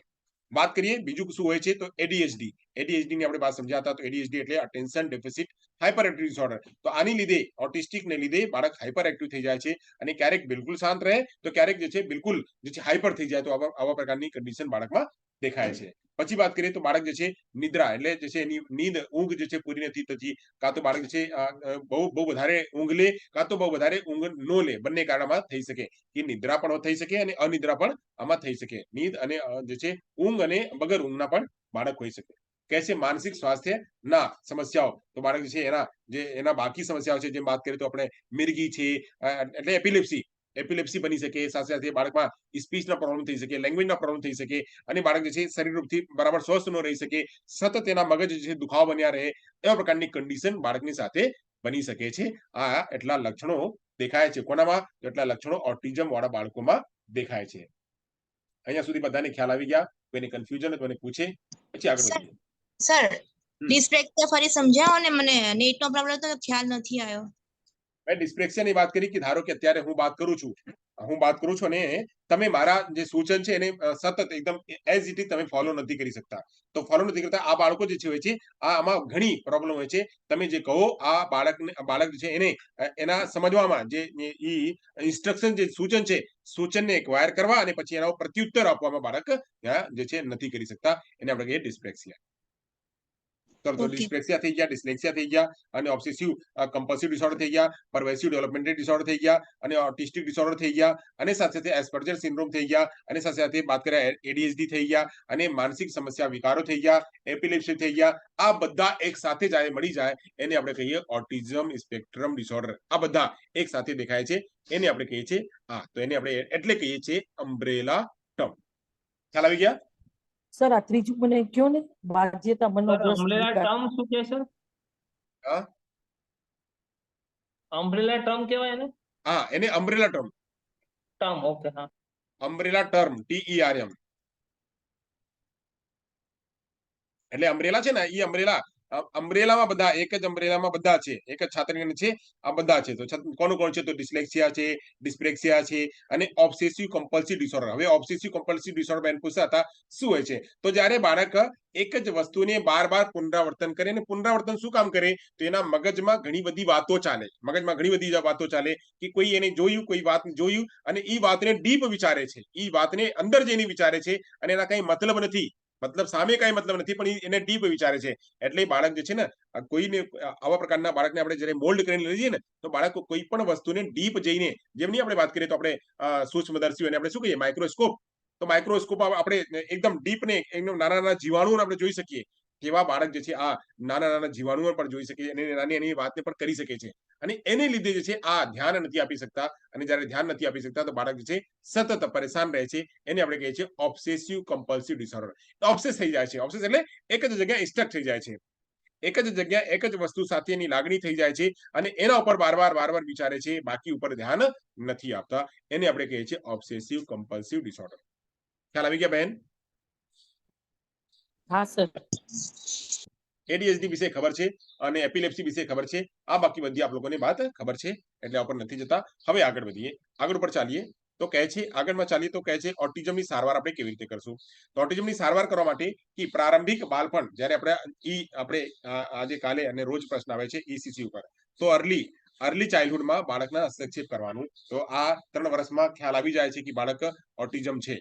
બાળક ધ્યાન 1 વર્ષમાં બાળકને આ ખબર પડી જાય છે કે બાળક ધ્યાન નથી આપતા, બાળક ધ્યાન જે કરવામાં મુશ્કેલી હોય છે, બાળક જે છે આ આઈ કોન્ટેક્ટ નથી કરી શકતા, બાળક જે છે કોઈ વાત કરે છે તો બાળક ઉપર ધ્યાન નથી આપી શકતા, બાળક દરેક વખતે જે છે આ ઉદાસ જેવા રહે છે, બાળક દરેક વખતે જે છે ગુસ્સામાં રહે છે, કે બાળક જે છે ખુશ નથી રહેતા. આ બધી પ્રક્રિયાઓ દેખાય છે. તો આ જે છે 1 વર્ષમાં, પછી 1.5 વર્ષમાં, પછી જે છે આ 2 વર્ષમાં આ બધી પ્રક્રિયાઓ જ્યારે દેખાય, અને તમારું ઇમોશન્સ અને બીજાના ઇમોશન્સને પોતાની ઇમોશન્સને નો શેર કરે, અને બીજાના ઇમોશન્સને નો શેર કરે, આ પણ પ્રક્રિયાઓ જ્યારે દેખાય, તો આ બધી પ્રક્રિયાઓ લગભગ 3 વર્ષમાં આ દેખાઈ જાય છે. અને જ્યારે દેખાઈ જાય તો આ અવસ્થામાં જ્યારે તમને ખબર પડી જાય કે બાળક જે છે આ એવા પ્રકારના ઓટિઝમ સ્પેક્ટ્રમ ડિસઓર્ડર છે, તો આ ઉપર કામ કરો કે બાળકને એ જ રીતે એના સાથે વર્તન કરો જે બાળક સમજે છે. બાળકને જ્યાં ટેમ્પરામેન્ટ વધે એ ધ્યાન નહીં આપવાનું, એટલે ટેમ્પરામેન્ટ નો વધે એટલે એવા પ્રકારની એક્ટિવિટી કરવાની. બાળકના જે વધારે પડતા એનર્જી છે, તો એનર્જીને પહેલા જે છે એનું યુટિલાઇઝ કરો. ધારો કે બાળક એડીએચડી છે, તો એડીએચડી બાળકમાં વધારે પડતા એનર્જી છે, આ એનર્જીને સૌથી પહેલા એક્સરસાઇઝ કરાવો, અને એક્સરસાઇઝ કરાવીને એની એનર્જીને પહેલા ડાઉન કરાવો. સૌથી પહેલા એની એનર્જી ડાઉન કરાવો, અને જ્યારે ડાઉન કરાવી દેશો તો બાળક જે ધ્યાન આપશે. એનર્જી જ્યાં સુધી રહેશે ત્યાં સુધી બાળક ધ્યાન નહીં આપશે. જેમ આપણે વાત કરીએ જનરલમાં વાત કરીએ તો આપણા પાસે જ્યારે ભોજન આપણે વધારે કરી લઈએ, એટલે આપણા પાસે જે છે એનર્જી ભોજન રૂપી એનર્જી, જમવાનું રૂપી એનર્જી આપણા મગજમાં વહી જાય, તો પછી આપણે એક જગ્યાએ બેસી નથી શકતા. જ્યાં સુધી આપણા જે છે એનું યુટિલાઇઝેશન નહીં થશે, આ જે ભોજન જે છે આ એનું સારી રીતે ઉપયોગ નહીં થશે, ત્યાં સુધી આપણે એક જગ્યાએ નથી બેસી શકતા. એટલે આપણે અહીંયા ત્યાં ભટકતા રહીએ છીએ. એમ આ બાળકોમાં પણ હોય છે, એનામાં એનર્જી વધારે હોય છે એડીએચડી વાળા બાળકોમાં. તો આ એનર્જીને આપણે સૌથી પહેલા યુટિલાઇઝ કરીએ, એને એક્સરસાઇઝ દ્વારા યુટિલાઇઝ કરીને બાળકોને શીખડાવીએ, તો બાળક છે થોડા સમય ધ્યાન આપી શકે. આ નથી કે તમે એક વાર એની એનર્જી યુટિલાઇઝ કરી, એને એક્સરસાઇઝ કરાવી દા, એને પ્રેક્ટિસ કરાવી દા, એને જે છે મહેનત કરાવી દા, તો બાળક શાંત થઈ જશે. નહીં, થોડાક ટાઈમ સુધી તમને ધ્યાન આપશે અને જ્યાર સુધી જેટલા ટાઈમ સુધી ધ્યાન આપશે એટલા સુધી એના મગજમાં એ વાત જે છે જઈને બેસશે. તો એટલે આવા પ્રકારની ટેકનિક હોય છે જે કે આપણે ઓટિઝમ વાળા બાળકોને તમે કરાવી શકો. કે એટલે આપણે સમજ્યા ઓટિસ્ટિક બાળકો વાંચન અને લેખન જેવી મહત્વપૂર્ણ કુશળતા શીખવામાં મદદ કરી શકે છે. જ્યારે તમે નાનપણમાં બાળકને આપણે કરાવો, નાનપણમાં બાળકના હસ્તક્ષેપ કરાવો એટલે અર્લી ચાઇલ્ડહુડમાં તમે જ્યારે ઇન્ટરવેન્શન કરશો તો આ ઇન્ટરવેન્શન કરવાથી આ તમને જ્યારે ખબર છે કે બાળક ક્યાંથી કેવી રીતે શીખશે, બાળક ક્યાંથી કેવી રીતે શીખશે, કેટલા ટાઈમમાં બાળક ધ્યાન આપે છે અને એ જ ધ્યાનમાં જેટલા ટાઈમ સ્પેનમાં બાળક ધ્યાન કરે છે એ જ ટાઈમે મારે બધું ફોકસ કરવાનું છે, બાકી ટાઈમમાં ફોકસ નહીં કરવાનું. તો બાકી ટાઈમમાં જે છે એને છોડી દેવાનું, બાળક જે છે રમે જે કાંઈ કરવાનું હોય એને કરવા દો. બાળકને જ્યાં બાળક ધ્યાન આપે છે, જેટલા જે છે ટાઈમ સ્પેનમાં ધ્યાન આપે છે એટલા ટાઈમમાં બાળકને કામ કરવાનું. અને બાળક કામ કેવી રીતે કરશે, બાળક ધ્યાન કેવી રીતે આપશે એ આપણે ખ્યાલ આવી ગયા છે કે આપણે આ ટાઈમમાં બાળકને જ્યારે યુટિલાઇઝ કરશું, બાળકને એક્સરસાઇઝ કરાવી દઈશું તો બાળક ધ્યાન આપશે. તો આ યુટિલાઇઝ કરાવીને બાળકને ધ્યાન આપવાનું. તો એટલે જ્યારે સમયથી પહેલાથી જ્યારે આપણે બાળકોના ધ્યાન અપાવી દઈશું અને બાળકો પર ધ્યાન કરશું તો બાળકના જે વાંચન છે, જે બાળક ડિસલેક્સિક બનતા હતા તો ડિસલેક્સિક જે છે નહીં બની શકે અને કાં તો એના જે છે કન્ડિશન થોડું આપણે ઓછી કરી શકીએ, લેખન વિકાસ પણ આપણે એનું કરી શકીએ. કહે છે શૈક્ષણિક કાર્યક્રમો અને બિહેવિયરલ થેરેપી દ્વારા જે તમારા એજ્યુકેશનલ કાર્યક્રમ છે એને નાની નાની વાતમાં આપણે જે છે સામે જે પડેલી વસ્તુઓ છે મૂર્ત ઉપરથી અમૂર્ત વસ્તુઓને જ્ઞાન કરાવીને પછી વાત કરીએ જે બાળકના એક્સરસાઇઝ દ્વારા, એક્ટિવિટી દ્વારા, પ્રેક્ટિકલ દ્વારા જે વાતો આપણે કરાવશું તો બાળક વધારે નહીં તો થોડું જે છે ઇન્વોલ્વ થશે અને થોડું ઇન્વોલ્વ થશે તો એના ઇન્વોલ્વમેન્ટ જ્યારે વધતું જશે તો થોડું જે છે પ્રયાસ કરવા લાગશે અને થોડું પ્રયાસ કરવા લાગશે. જ્યારે તમે સતત બાળકને બિહેવિયર થેરેપી આપશો તો બિહેવિયર થેરેપીમાં એક નાની વાતોને એક નાના બિહેવિયર ઉપર કામ કરવાનું છે અને એક બિહેવિયરને સુધાર કરવા માટે સતત એક મોડલ તરીકે આપણે જે બંડુરા છે નો કહેતા હતા કે તમે એક મોડલ તરીકે પ્રસ્તુત થાઓ, તો ટીચરને પણ મોડલ તરીકે પ્રસ્તુત થવાનું હોય છે. જ્યારે ટીચર અને જે થેરેપી આપનાર છે મોડલ તરીકે પ્રસ્તુત થાય છે તો બાળક જે છે આ ધીરે ધીરે શીખવા લાગે છે અને એના બિહેવિયરમાં ધીરે ધીરે પરિવર્તન થાય છે. તો આ આપણે બિહેવિયર થેરેપી આપણે કરી શકાય. આપણે એબીએ ની ચર્ચા કરતા તો એબીએ આપણે કરી શકાય. આ બધા કરીને આપણે આ બાળકને આ કરાવી શકાય. કહે છે કૌશલ્યલક્ષી તાલીમ, કહે છે કૌશલ્ય જે સ્કિલ ઓરિએન્ટેડ જે બાળકમાં છે કે બાળક જે છે બટન બંધ કરી શકે, ખાના ખાઈ શકે, જમી શકે, બાળક જે છે પોતે બાથિંગ કરી શકે, બાળક જે છે પોતે વાંચી શકે, બાળક પોતે જે છે એના બેગ ભરી શકે, આ બધી પ્રક્રિયાઓ પોતે કરી શકે. તો સ્કિલ ઓરિએન્ટેડ જે છે આ અહીંયા બાળકને ટ્રેનિંગ આપવાની અને ટ્રેનિંગ આપીને બાળકને આ બાળકના જે છે લેંગ્વેજ છે, બાળકના જે છે સ્પીચ છે, બાળકના જે છે સોશિયલ સ્કિલ છે, આ બધી તમે ડેવલપ કરાવી શકો છો. સામાન્ય બાળકો જેવા તો બાળક તમે નો કહેવા, આમાં બાળકને થોડું ટાઈમ લાગે, વાર લાગે, પણ બાળકમાં સુધારો તમે કરાવી શકો છો. સામાજિક વર્તન અને હકારાત્મક વર્તન શીખવામાં તમે મદદ કરી શકો છો. આપણા અહીંયા જેટલા સ્કિનરના સિદ્ધાંતો છે અને પછી જે એના થોર્નડાઇકના સિદ્ધાંતો છે, પછી પાવલોના સિદ્ધાંતો છે, આ બધા સિદ્ધાંતો અહીંયા કામ આવી શકશે અને તમે અહીંયા શેપિંગ કરી શકો, અહીંયા તમે જે છે ટોકન ઇકોનોમી કરી શકો, અહીંયા તમે જે છે આ રિપીટેશન કરી શકો, ચેનિંગ કરી શકો. આ બધા જે શેપિંગ છે, ચેનિંગ છે, આ બધા કરીને તમે બાળકને શીખડાવી શકો. કહે છે ઓટિઝમના લક્ષણો, ઓટિઝમ જેવા જે લક્ષણો જે છે આ વ્યક્તિઓ અલગ અલગ હોઈ શકે છે. તો એટલે આ અમે સમજ્યા કે એક બાળક હતો ઓટિસ્ટિક હતો, બીજો બાળક હતો પર્વસી ડેવલપમેન્ટ ડિસઓર્ડર હતો, ત્રીજો બાળક હતો એસ્પર્જર સિન્ડ્રોમ વાળો હતો અને પછી ચોથા બાળકની વાત કરીએ તો જે છે ઓબ્સેસિવ બાળક હતો. જ્યારે આવા પ્રકારના ઓસીડી વાળા બાળક હોય કે પીડીડી વાળા બાળક હોય કે ઓટિસ્ટિક બાળકો હોય કે બાળક જે છે એસ્પર્જર સિન્ડ્રોમ વાળા એસ બાળકો હોય, તો આવા પ્રકારના બાળકોને આ એની કેરેક્ટરિસ્ટિક્સ પણ અલગ અલગ છે. કેરેક્ટરિસ્ટિક્સ પણ અલગ અલગ છે. તો અલગ અલગ કેવા તમે આપ લોકોને જેમ કીધું કે એક તો હોય છે ઓટિસ્ટિક ચિલ્ડ્રન, એકને આપણે વાત કરીએ તો ઓટિસ્ટિક ચિલ્ડ્રન, એક વાત કરીએ તો આપણે પીડીડી બાળક, અને બીજું વાત કરીએ તો આપણે એસ જે છે એસ્પર્જર સિન્ડ્રોમ, પીડીડી, એસ્પર્જર સિન્ડ્રોમ, એએસ, અને વાત કરીએ ઓસીડી સાથે એડીએચડી. હવે એટલા પ્રકારના બાળકો છે. જ્યારે એટલા પ્રકારના આપણે કેરેક્ટરિસ્ટિક દેખાય બાળકોમાં, અલગ અલગ કેરેક્ટરિસ્ટિક દેખાય, તો એ માટે આપણે એક જ ઢેરામાં ન જઈને બાળકોની સાથે બાળકોના જે લક્ષણ છે, કેરેક્ટરિસ્ટિક છે, એના પ્રમાણે બાળકને કરાવવું, એના પ્રમાણે બાળકને સારવાર આપવું, એના પ્રમાણે બાળકને ટ્રેનિંગ આપવું. તો જ્યારે આ ટ્રેનિંગ આપશું તો બાળકના સારી રીતે વિકાસ થઈ શકશે. કહે છે કે ઓટિઝમના મુખ્ય લક્ષણો ની સારવારમાં દવાઓ અસરકારક નથી. જ્યારે આપણે વાત કરીએ કે એને દવા આપીને આપણે સાજા કરી દઈએ તો દવાઓથી બાળક જે છે સાજા થતા નથી. તો સાજા કરવા માટે શું કરવાનું પડશે?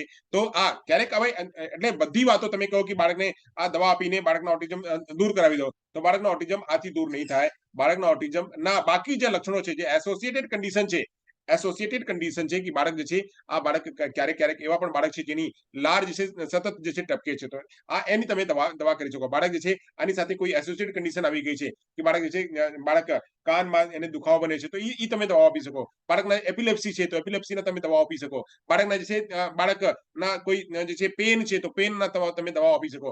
આ દવાઓ તમે આપીને આ જે એસોસિએટેડ કન્ડિશન છે એને તમે થોડું દૂર કરી શકો છો, પણ ઓટિઝમને દૂર નથી કરી શકતા. અને ઓટિઝમના પણ સારવાર જે છે નથી. ઓટિઝમના પણ સારવાર નથી. તો જેમ સીપીના સારવાર નથી એટલે આપણે ઓટિઝમના પણ સારવાર નથી. તો એટલે આપણે અહીંયા પણ સમજીએ કે દવા દ્વારા એનું અસર નથી થતો. બાકી આપણે બીજા એની કન્ડિશન જે છે એસોસિએટેડ કન્ડિશન છે એને આપણે દવા દ્વારા કરી શકીએ છીએ. પરંતુ તેઓને આ કહે છે કે બેચેની, તેની બેચેની, હતાશા, જે એની તરંગી છે, એટલે આ જેના આપણે વાત કરીએ તો આ એનું એપિલેપ્સી છે, અને બાકી જે છે એના ટેન્શન છે, આ એને દૂર કરવા માટે આપણે થોડું દવાઓના અને આપણે ઉપયોગ કરી શકીએ છીએ. એના ઉપયોગ દ્વારા બાળકને સારવાર કરાવી શકીએ છીએ. અહીંયા સુધી ખ્યાલ આવી ગયા બધાને? આગળ વધીએ. કોઈને કન્ફ્યુઝન હોય તો પૂછે મને. હા, બાળક આવતું ને તો એને છે ને અંદર મોઢામાં મોત લગાવી અને હા, બરાબર. એવા પ્રકાર દેખાઈ શકે. તમારી અવાજ બરાબર નથી આવતી. મોત છે ને મોઢામાં લગાવી અને હા, ચાટે ને તો એના દ્વારા એને છે ને સારું રહે. હા, એટલે આ પણ પ્રક્રિયા જે છે બાળકમાં દેખાય છે, અને દેખાવાથી તમે આ જે એની સાથે સાથે કન્ડિશન છે એ દવા આપીને દૂર કરાવી શકાય. કાં તો એનું બીજું છે ઈલાજ કે આ બાળકને જે છે આયા હોય કે એની સાથે કોઈ સપોર્ટિવ કેરટેકર હોય, આ કેરટેકરને રાખીને પણ બાળકના સુધારો એટલે બાળકના જે બિહેવિયર પ્રોબ્લેમ છે એ આપણે દૂર કરી શકાય. ચાલો આગળ વધીએ. હવે અહીંયાથી આપણે સમજ્યા, આગળની થોડું સમજી લઈએ આગળ શું છે. આગળ કહે છે તો થઈ ગયા ને સારવાર. હા, ચલો આગળ વધીએ. આગળ વધીએ તો કહે છે ઓટિઝમના ટૂલો કેટલા? તો ટૂલ આપણે કયા ટૂલ વાપરીએ છીએ? તો ઓટિઝમના લગભગ ત્રણ અહીંયા ટૂલ છે. એક છે કાર્સ, જેની આપણે ચર્ચા કરી લીધા હતા. મેં એક દિવસ એની ચર્ચા કરી તો કાર્સ એટલે શું? તો childhood autism rating scale. Childhood autism rating scale 2, cars 1 છે અને કાર્સ 2 છે. 2 અહીંયા છે. તો એનો આપણે ઉપયોગ કરીએ છીએ એને રેટ કરવા માટે કે બાળક કેટલામાં બાળકના સમાજમાં કેટલા છે, અને બાળક જે છે ધ્યાનમાં કેટલા છે, અને બાળક જે છે વાંચવામાં કેટલા છે, અને બાળક જે છે આ રીડિંગ કરવા જે છે રાઇટિંગમાં કેટલા છે, બાળકના બેસિક જે છે સીટિંગ કેટલું છે, સીટિંગ કેટલા ટાઈમ સુધી કરી શકે છે, આ એને રેટ કરવા માટે લગભગ 15-20 આઈટમો છે, અને 15-20 આઈટમો પરથી છે આ એને રેટ કરવામાં છે, અને રેટ કરીને બાળકના તપાસ કરવામાં આવે છે. તો એક કાર્સ નામના એક ટેસ્ટ છે જેને આપણે કહીએ છીએ ચાઇલ્ડહુડ ઓટિઝમ રેટિંગ સ્કેલ. આગળ વધીએ તો કહે છે DSM-4 છે. તો DSM-4 ઘણા ફેમસ છે, અને એની સિવાય DSM-5, 6 પણ આવી ગયા છે. તો DSM શું છે? તો કહે છે diagnostic and statistical manual of mental disorder. આ પણ એક છે. એની આ જે મેન્ટલ ડિસઓર્ડર જે મેન્યુઅલ છે આ આપણે ઓટિઝમ વાળા બાળકોમાં પણ આપણે ઉપયોગ કરીએ છીએ. કહે છે પછી એક એમ ચાર્ટ છે. એમ ચાર્ટ શું? તો કહે છે modified checklist for autism in toddler. આ ટોડલર જે બાળકો છે ને, ટોડલર બાળકો, એને આપણે કહીએ. મેં આપ લોકોને એકવાર કરાવ્યું હતું, જ્યારે મેં ઇન્ફેન્સી જે મેં કરાવતો હતો, તો ઇન્ફેન્સીમાં 4 શબ્દો મેં કરાવ્યું હતું. કોઈને ખ્યાલ છે ઇન્ફેન્સીના 4 શબ્દો? 1 થી 3, સર. 1 થી 3 વર્ષની ઉંમર ટોડલર છે. હા, 2 શૈશવાવસ્થા પછી ટોડલરની ઉંમર 2 થી 3 વર્ષ, 1 વર્ષ છે, સમજો ને. હા, મેં આજે ઇન્ફેન્સીના પીરિયડ છે, મેં એમાં 4 શબ્દો મેં કીધું હતું. કોઈને ખ્યાલ હશે તો ખ્યાલ હશે. બોલો બોલો, કોઈ તો કહેતા હતા, બરાબર કહેતા હતા. હા, એક હોય છે ઇન્ફેન્ટ, બીજો ટોડલર, ન્યૂબોર્ન. સૌથી પહેલા હોય છે ન્યૂબોર્ન. સૌથી પહેલા હોય છે ન્યૂબોર્ન, બીજું હોય છે ઇન્ફેન્ટ, ત્રીજું હોય છે ટોડલર, અને ચોથું હોય છે બેબી. આ બેબીમાં બધું આવી જાય છે. ન્યૂબોર્ન પણ આવી જાય છે, ઇન્ફેન્ટ પણ આવી જાય છે, ટોડલર પણ આવી જાય છે, બેબી પણ આવી જાય છે. ટોડલર છે, જે ટોડલર એટલે શું? કે જે બાળક થોડું ચાલવા માંડે, જેના ગ્રોસ મોટર જે છે વિકસિત થાય છે. જે બાળકોના ગ્રોસ મોટર વિકસિત થાય છે, એટલે જે બાળક થોડું ચાલવા માંડે છે, આ બાળકોને આપણે ટોડલર કહીએ. તો ટોડલર બાળકોને એટલે અહીંયા મેં આપણને કીધી કે 3 વર્ષ સુધી આ ખબર પડી જાય છે કે આ બાળક ઓટિસ્ટિક છે.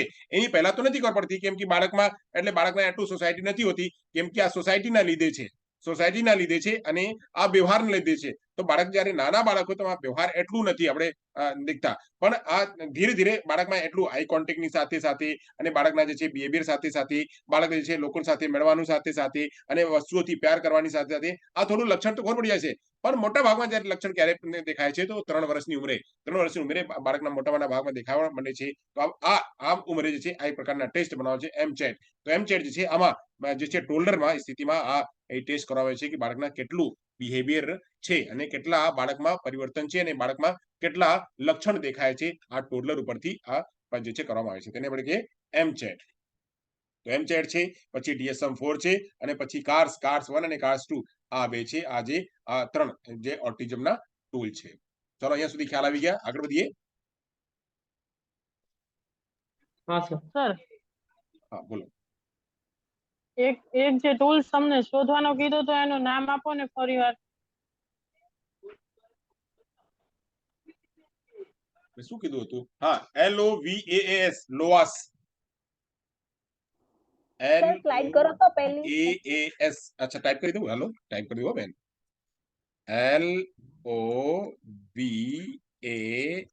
LOVAS લોવાસ. સર છેલ્લી સ્લાઇડ કરો ને. હાલો છેલ્લી સ્લાઇડ આવી ગઈ.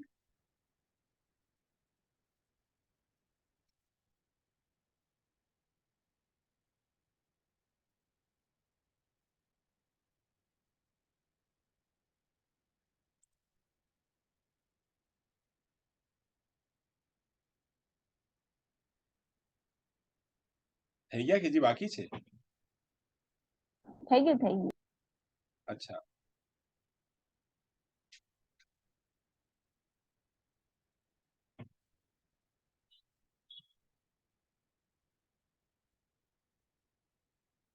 ચાલો તો આગળ વધીએ. આગળની વાત કરે છે કે છે ઓટિસ્ટિક અને ADHD બાળકો ને શીખવાની રીતો. આપણે તમે કેવી રીતે શીખડાવશો? જ્યારે તમને આ બાળકો મળી ગયા તો તમે કેવી રીતે શીખડાવશો? તો એની થોડી ટેકનિક છે. ટેકનિક છે શું? તો કહે છે લાગણીઓ ના ચાર્ટનો ઉપયોગ કરો. જે એની લાગણી છે, આ લાગણી કઈ લાગણી છે, બાળક કઈ લાગણી સાથે સંકળાયેલા છે, કઈ લાગણી સાથે નથી સંકળાયેલા, એની ચાર્ટ બનાવો. અને ચાર્ટ બનાવો, બાળકને ઈ પણ દેખાડો. અને બાળકના જે છે ઈ અને બાકીના લાગણી છે ઈ, અને નેગેટિવ નહીં, પોઝિટિવ, બધી પોઝિટિવ લાગણીઓના ચાર્ટ જે છે સામે બનાવો. કે આ ખુશ કેવી રીતે થાય છે, આ જે છે મૌન બાળક જે છે આ વધારે ખુશ કેવી રીતે થાય છે, અને કેવી જે છે જે એક્શન કેવી રીતે કરે છે. અલગ અલગ પ્રકારની એક્શન બાળકો બનાવે કે આ જયારે થોડું ખુશ હોય, વધારે ખુશ હોય, અને થોડી તિરછી કરીને આડી કરીને આ બધું જયારે કરે એવા પ્રકારના ઇમોજીના ચાર્ટ બનાવો અને સાથે સાથે જ્યાં તમે કરાવો એની સામે રાખો. તો સામે રાખશો તો બાળક એને જોઈને થોડુંક એક્શન કરવા લાગશે અને આઈ કોન્ટેક્ટ એના સાથે કરશે. પછી વિવિધ પરિસ્થિતિઓ માટે યોગ્ય લાગણીઓની ચર્ચા કરો. જે અલગ અલગ પરિસ્થિતિઓ છે, જ્યાં બાળક જાય છે ત્યાં ખુશ થાય છે તો ખુશ થવાની પરિસ્થિતિમાં કેવી રીતે લાગણી હોય છે, અને જ્યારે દુઃખી થઈએ તો ત્યારે કેવી હોય છે, જ્યારે આપણે કોઈની સાથે મજાક કરીએ તો ઈ કેવી રીતના લાગણી હોય છે, જ્યારે આપણે જે છે થોડુંક આપણે ઇમોશન, જ્યારે કોઈની સાથે આપણે બહાર નીકળીએ તો આપણે કેવી રીતના હોય છે, અને જ્યારે આપણે વધારે ભૂખ લાગે તો ત્યારે આપણે કેવી રીતના હોય છે, જ્યારે આપણે જે છે પ્યાસ લાગે તો આપણે કેવી રીતના ઇમોશન્સ હોય છે. આ બધા ઇમોશન્સ જે છે આ બાળકની સાથે ચર્ચા કરો. તો જ્યારે ચર્ચા કરશો તો બાળક કહેશે અચ્છા એવું બને છે. એક સરસ મજાના આપણે મેં ઘણી વાર મેં કહું, આપ લોકોને ચર્ચા પણ કરી છે કે એક યુટ્યુબ પર એક વિડીયો છે જેને આપણે કહીએ રાવડી ક્લાસ. તો રાવડી ક્લાસમાં એક છોકરી જે બેક બેન્ચરથી પીછે બેસી હતી અને પીછે આ બધા એને કહેતા હતા કે જારા ઇઝ અ ડોમ્બી. તો જારા ડોમ્બી કરી એનું છોકરીનું નામ હતું જારા. તો જારા બધા છોકરાઓ એને એટલે ખીજાતા હતા, એટલે એને એના સાથે મજાક કરતા હતા કે જારા જે છે આ જારા એકદમ ડોમ્બી જેવી છે, ગધી છે, એવા પાગલ છે, એવી પ્રકારની. પણ આ જારા જે છે ને પોતાની જાતમાં બેસીને કાંઈક ને કાંઈક લખતી હતી. તો ત્યારે જ્યારે ટીચર આવી અને ટીચર સાથે એની વાત થઈ અને ટીચરને પણ એક ચિઠ્ઠી લખીને કહેતી હતી કે આ શબ્દ છે એ લખીને કહેતી હતી. પણ એક દિવસ ટીચરને ખબર પડી કે આ કદાચ કહી શકે તો એને સ્ટેજ આપ્યું અને બોલવા માટે કીધું. તો બોલવા માટે કીધું, એક કવિતા સરસ મજાની એને કવિતા કરી. તો કવિતા કરી તો એના ઉપરથી બધા એના એપ્રિશિએટ કર્યા. તો એવા પ્રકારના બાળકો આપણા પાસે પણ હોય છે, જે બાળકોની લાગણી અલગ અલગ હોય છે. આ લાગણીને આપણે જે છે ચાર્ટ બનાવીએ અને ચાર્ટ બનાવીએ એના સાથે ચર્ચા કરીએ તો બાળકના જે છે વિકાસ થઈ શકે છે અને બાળકની લાગણી સાથે આપણે કનેક્ટ કરી શકીએ છીએ. કહે છે કે બાળકને તેમના સંવેદનાત્મક ટ્રિગર ઓળખાવો કે આ કઈ સાથે બાળક કરી શકે, કયા વસ્તુ આપણે ખબર નહીં, આપણે કે આ એની જે છે દુખતી નતું આપણે પકડી લીધા છે, આ દુખતી નશે, જ્યારે આ ઉપર આપણે પકડશું ને તો બાળક જે કામ કરશે. તો એટલે આ ઉપરથી તમને ખ્યાલ આવે, એક દિવસ તમે કામ કરશો, 2 દિવસ કામ કરશો, 3 દિવસ કામ કરશો, તો કામ કરતા કરતા તમને ખબર પડી જશે કે કઈ ટ્રિગર વાળી વાત કઈ છે કે જેના ઉપરથી આપણે એને કામ કરાવી શકીએ. તો એને સંવેદનાત્મક ટ્રિગર જે છે એને ખબર કરો અને ખબર કરીને એના સાથે કામ કરો. પછી કહે છે કે બાળકના ભાવનાત્મક સંવેદનાત્મક આ તો થઈ ગયા ને આપણે વ્યૂહરચના બનાવો. એને કેવી રીતે કરવાનું છે પહેલા તો ઓળખો, પણ પછી જે છે ઉપર સ્ટ્રેટેજી બનાવો અને સ્ટ્રેટેજી બનાવીને ઉપર કામ કરો કે બાળકના હવે ઉપરથી આપણે ખ્યાલ તો આવી ગયા કે બાળક આ જે છે ઇમોશન્સમાં બાળકના જ્યારે મમ્મી સાથે રહે તો બાળક કામ કરે છે. એ ખ્યાલ આવી ગયા કે બાળકના મમ્મી સાથે ઇમોશન છે, મમ્મી રહેશે તો બાળક શીખશે. તો મમ્મીને ધીરે મમ્મીને બેસાડો અને મમ્મી સાથે બાળકને શીખડાવો અને એક ટાઈમ આવે કે આપણે એના સિદ્ધાંત જે આપણા પિયાજેના સિદ્ધાંત અપ્લાય કરો કે એક દિવસ 5 મિનિટ માટે મમ્મીને બહાર કરો. એક દિવસ 5 મિનિટ પછી 5 મિનિટ પછી 5 મિનિટ પછી 5 મિનિટ પછી 5 મિનિટ અહીંયા મમ્મીને બહાર કાઢો અને એની સાથે કોઈ બીજી એક્ટિવિટી એડ કરો જેથી બાળક જે ટેવાઈ જાય. તો ટેવાઈ જાય અને એક દિવસ એવું આવે કે મમ્મીને બિલકુલ કાઢી દો અને પછી જે બસ એક જ દિવસ આવે જે આપણે વાત કર્યા આપણે થોર્નડાઇકમાં એમ જ કરતા હતા ને કે આપણે જે છે નહીં પિયાજેમાં એ ઘંટી બજાવો અને નહીં સોરી પાવલોમાં તો ઘંટી બજાવો અને ભોજન આપો, ઘંટી બજાવો અને ભોજન દો. તો આ આપણે કન્ડિશનિંગ કરો. તો કન્ડિશનિંગ પણ અહીંયા કરીને બાળકને શીખડાવી શકાય. કહે છે બાળકની સ્વજાગૃતિ વધારો. બાળક પોતે કેવી રીતે કરી શકે. બાળક જે છે બેસ્યા છે એને કેવું કે જાઓ પેન લઈ આવો બેટા, જાઓ બેટા આ લઈ આવો, જાઓ બેટા આ લઈ આવો. બાળક તમે બેટા તમારા પુસ્તક કાઢો. આ જે છે પોતે બેગ કાઢે, પોતે બેગ જે છે લખે, પોતે લખવાનો પ્રયાસ કરો. એટલે સ્વજાગૃતિ એને હોય કે એને પોતે જવાનું છે વોશરૂમમાં. તો વોશરૂમમાં ક્યારેક એવા પણ બાળક હોય છે કે બેસીને જે છે ત્યાં વોશરૂમ કરી દે છે. તો વોશરૂમ કરી દે છે એટલા એવા પ્રકાર બાળકો છે કે એને ખ્યાલ તો છે પણ એ વ્યક્ત નથી કરી શકતા મારે જવાનું છે અને એને વ્યક્ત ના કરવાથી આ પોતે જે છે એને ત્યાં જ જે છે વોશરૂમ કરી દે છે. તેવા પ્રકારની પ્રવૃત્તિઓ બાળકને જે છે અહીંયા કાઢો અને કાઢીને આ કરાવો. કહે છે કે બાળકને તેમની વાતચીત કૌશલ્યમાં સુધારો કરો. તો આ ધીરે બાળકને એન્ગેજ કરો અને એન્ગેજ કરીને બાળક સાથે કામ કરો તો એ પણ આપણે કરી શકાય. કહે છે કે એના જે વાર્તાઓ છે, આ જે સામાજિક વાર્તાઓનો પ્રયોગ કરો કે આમ અહીંયા થયું હતું, આમ થયું હતું, આમ થયું હતું, આમ થયું હતું, આ એક રાજા હતા, એક રાની હતી, અહીંયા આ થઈ ગયું, અહીંયા આ થઈ ગયું, આ જે છે ને આ છોકરો એમ હતો, આ છોકરો એમ હતો, આ છોકરો એમ હતો. તો બાળક જે છે બધી વાતોને આ બાળક બોલી નથી શકતા. ધ્યાન આપજો, બાળક બોલી નથી શકતા. બાળકના પણ જે છે એની હિયરિંગ સેન્સ છે ને એકદમ સ્ટ્રોંગ છે. હિયરિંગ સેન્સ એકદમ સ્ટ્રોંગ છે. એટલે આ ઓટિઝમ વાળા બાળકોને કહીએ તો એકદમ મોટી દિવાલને પણ સાંભળી લે છે. એટલે ડીપ સાંભળી લે છે. એને જેમ આપણે નહીં વાત જે આપણા ઋષિ મુનિઓ છે તો ઋષિ મુનિઓ ભગવાનની આ જે છે વાતો સાંભળી લેતા હતા. તો એવા પ્રકારના જે ઓટિઝમ બાળકો પર જે છે એની હિયરિંગ સેન્સ એકદમ સ્ટ્રોંગ હોય છે. તો હિયરિંગ તો એને થાય છે. હિયરિંગ થાય છે એટલે તમે જેટલી જે સારી કવિતાઓ, સારી વાર્તાઓ તમે કહેશો તો બાળકના મગજમાં રહેશે. તો આ 1 દિવસ, 2 દિવસ, 3 દિવસ, 1 વર્ષ, 2 વર્ષ આ ચાલતું રહેશે. તો બાળક ધીરે એનો પણ ઉપયોગ કરવા મળશે. તો એટલે સામાજિક વાર્તાઓનો ઉપયોગ કરવો. કહે છે એની સાથે સમાનુભૂતિ વર્તો. સમાનુભૂતિ એટલે સિમ્પેથી વર્તો કે તું પણ આ કરી શકે, જેમ હું કરું છું ને આ તું પણ કરી શકે, જે આ છોકરો કરે છે ને તું પણ કરી શકે. જેટલું એને મળે છે એટલું તને પણ મળશે, જેટલું એનું ચાન્સ છે એટલું તને પણ ચાન્સ છે. એટલે અહીંયા સમાનુભૂતિ વર્તાવો. જ્યારે સમાનુભૂતિ વર્તશો તો બાળકને એટલું ખ્યાલ આવશે કે મારા સાથે કોઈ અન્યાય નથી કરતા અને મારા સાથે બધા એક સાચી લાગણી રાખે છે. તો સમાનુભૂતિ વર્તવાનું અહીંયા વાત કરે છે. પછી કહે છે શાંત કરવાની જે છે અહીંયા તકનીક વાપરો. બાળકના અહીંયા જેમ કદી ને એડીએચડી બાળક, તો અહીંયા એડીએચડી વાળા બાળક છે તો એડીએચડી બાળકના આપણે કેવી રીતે એને આપણે શાંત કરીએ, એના જે એના એનર્જી છે, એનર્જીને આપણે કેવી રીતે આપણે રિડ્યુસ કરીએ તો આપણે ટેકનિક આપણે વાપરી શકીએ. ADHD વાળા બાળકોના જે ટેકનિક જે એના જે વધારે પડતા જે પાવર છે, વધારે પડતા જે એના અંદર એનર્જી છે, એને આપણે કેવી રીતે શાંત કરીએ અને શાંત કરીને પછી એને આપણે શીખડાવીએ એ પણ આપણે કરીએ. કે બાળક ઇમોશન્સમાં વધારે છે તો ઇમોશન્સને આપણે કેવી રીતે કંટ્રોલ કરાવીએ એ પણ આપણે શીખડાવીએ છીએ. પછી કહીએ રોલ પ્લે બાળકને કરાવીએ, બાળક બધાની સાથે રોલ પ્લે કરી અને પ્રેક્ટિસ કરી. આ બધી ટેકનિક છે જેના પરથી બાળકોને આપણે શીખડાવી શકીએ. ત્યાં સુધી ખ્યાલ આવી ગયા બધાને? હા સર. ચાલો તો અહીંયા પૂરું થાય છે આપણું ઓટિઝમની વાતો હતી. એટલે નાનકડા ટૂંકમાં મેં આપણે ઓટિઝમની વાત તો કરી દીધી. હવે થોડુંક જ્યારે કોઈ ઇન્ફોર્મેશન અમારી સાથે રહેશે તો આપણે જે પ્રેક્ટિસ સિરીઝમાં છે એમાં લઈને આપ લોકોને ત્યાં સમજાવી દઈશું. બાકી એના હજી આમાં એડોપ્ટેશન છે, જે ઓટિઝમ વાળા બાળકો છે, ઓટિઝમ વાળા બાળકોને એડોપ્ટેશન કેવી રીતે કરીએ, ઓટિઝમ વાળા બાળકોના જે સિલેબસ કેવી રીતે બનાવીએ, આ બધી પ્રક્રિયાઓ છે એના અંદર. પણ અત્યારે હવે એટલા નથી સમજતા, બસ એટલે આપણે ટૂંક સમજીએ કે બાળકોની સાથે આપણે એવા કરી શકીએ. જે નોર્મલ વાળા બાળકોના જે સિલેબસ છે એ બાળક વાંચી શકે છે, એની સાથે સાથે બસ લાગણી ઇમોશન સાથે એને કામ કરી શકીએ તો એ થઈ શકે. બોલો, કોઈ કહેતા હતા કાંઈ? હા સર, આ બાળકોને મ્યુઝિક બહુ ગમે છે. જો મ્યુઝિક શરૂ રાખીને કોઈ પણ વસ્તુ શીખડાવો ને તો એ લોકો વધારે જલ્દી રિસ્પોન્સ આપે. હા, આમાં વાત કરીને મેં અહીંયા મારી સ્લાઇડમાં એક મેં કર્યું હતું, નો હતું કે હાલો બાર કહું, મેં લખ્યું તો હતો, મેં લીધો હતો, જોઈએ કઈ તો હતો મ્યુઝિક થેરેપી અને બધી થેરેપીનો મેં ઉલ્લેખ કર્યો હતો. હા, જો અહીંયા લખેલ છે. આની સાથે કહ્યું કે આપણે શું શું ઉપયોગ કરી શકીએ, તો આર્ટ થેરેપી બાળકની સાથે પ્રયોગ કરી શકીએ. દેખાય છે ને બધાને? મ્યુઝિક થેરેપી આપણે ઉપયોગ કરી શકીએ, મુવમેન્ટ થેરેપી આપણે કરી શકીએ, બિહેવિયર થેરેપી આપણે કરી શકીએ. આ બધી થેરેપી બાળકોનો ઉપયોગ કરી શકીએ તો બાળક જે છે સાથે સાથે કનેક્ટ કરી શકે. તો જેમ બેન કહેતા હતા કે મ્યુઝિક બાળકોને બહુ વધારે ગમે છે, આર્ટ બધા બાળકોને વધારે ગમે છે, તો આર્ટની થેરેપી કરાવો, મ્યુઝિકની થેરેપી કરાવો, મ્યુઝિક સાથે બાળકને કનેક્ટ કરાવો, તો આ બાળક જે છે તમારી સાથે કનેક્ટ રહેશે. તો એટલી આપણે વાતો કર્યા. ચલો ભાઈ, અહીંયા કોઈને પ્રશ્ન હોય તો મને પૂછે, અધરવાઇઝ હું એકાદ પ્રશ્ન પૂછીને આપ લોકોને છૂટા કરું.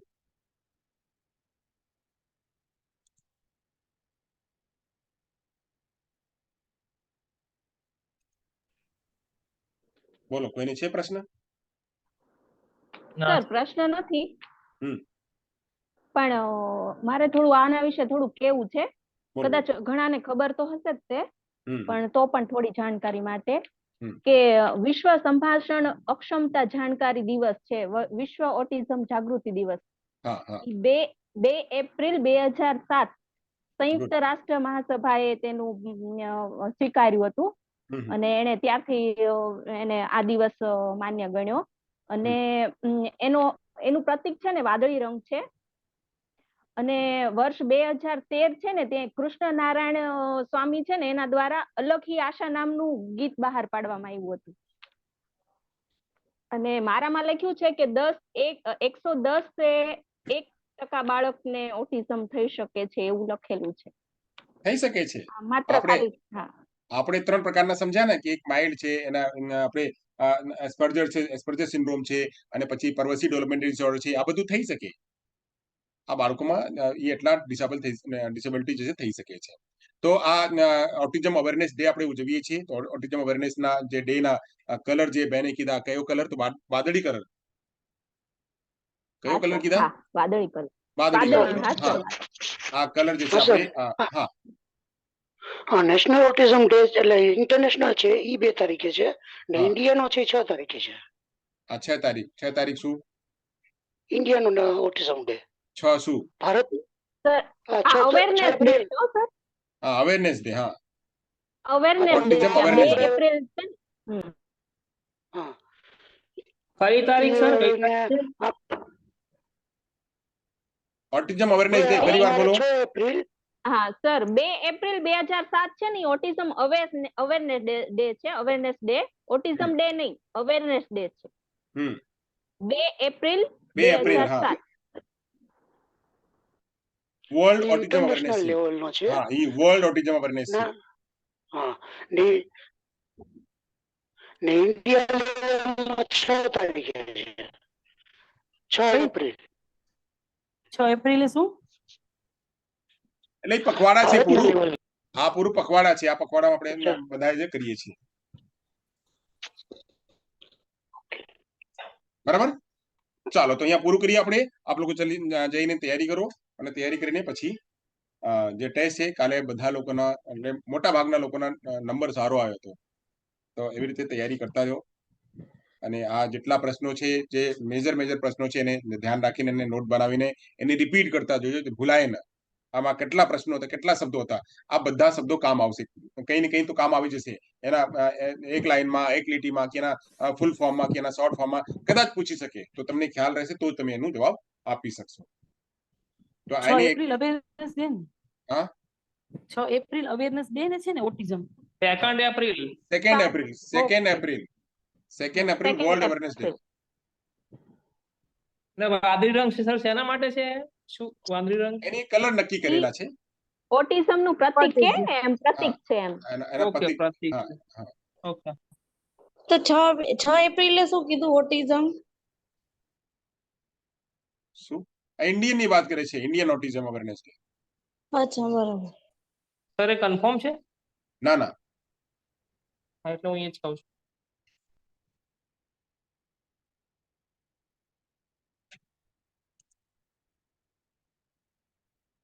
ઠીક, ચાલો તો પૂરું કરીએ આપણે અહીંયા. કાલે ટ્રાય લિસ્ટ કરશું. મારી પાસે છે, હું તમને મોકલીશ, તમે મને કહેજો ને કન્ફર્મ છે. એ બધા ડી અલગ અલગ છે, પછી ગ્રુપમાં નાખી દઈશું. હા ઠીક. હા સર. હા ઠીક.